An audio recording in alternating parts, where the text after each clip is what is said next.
আসসালামু আলাইকুম সবাইকে। তো আজকে শুক্রবার, পবিত্র জুম্বাবাদ।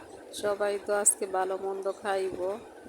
তো শুক্রবারটা মনে হয় যে ঈদের দিনের মতো। শুক্রবারটা আসলে অনেক অন্যরকম দিনের তো শুক্রবার দিনটা অনেক ভাল লাগে। তো আমি আজকে কী রান্না করবো, আজকে শুক্রবার গরুর গোশত ছাড়া আর কী রান্না করবো। তো এই যে এখানে গরুর গোশত নিচে রানতে। তো গরুর গোশত তো আমি মাইকা টাইকা সারা জীবন ভরে একইভাবে রান্না করি।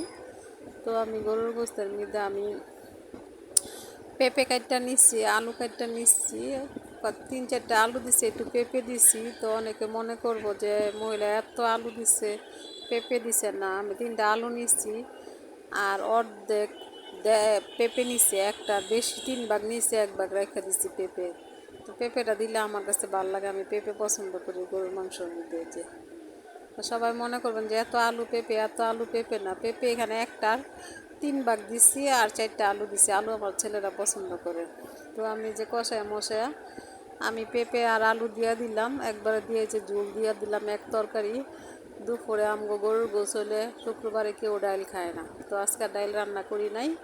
ডাইল রান্না করবো বিকালে, একটু চড়চড়ি ডাইল রান্না করবো আর তরকারি ঝোল মোল যা থাকবো রাত্রে হইয়া যাইব।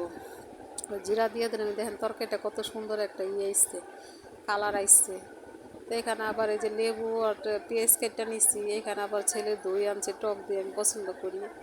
তাই আমি ভাবছি রসমালাই এখন খুললা দেখি যে বক্সের মধ্যে দই থাকে, আমার জানা নাই গা। তো এই যে দই সবাই দিলাম, আমি আবার বাদদা নিলাম দই। টক দইটা বাদদা খাইলে আমার কাছে অনেক ভালো লাগে। তো আপনারা কে দই বাদদা খায় আমি জানি না, কিন্তু আমি দই বাদদা খেলে অনেক ভালো লাগে, সেই স্বাদ।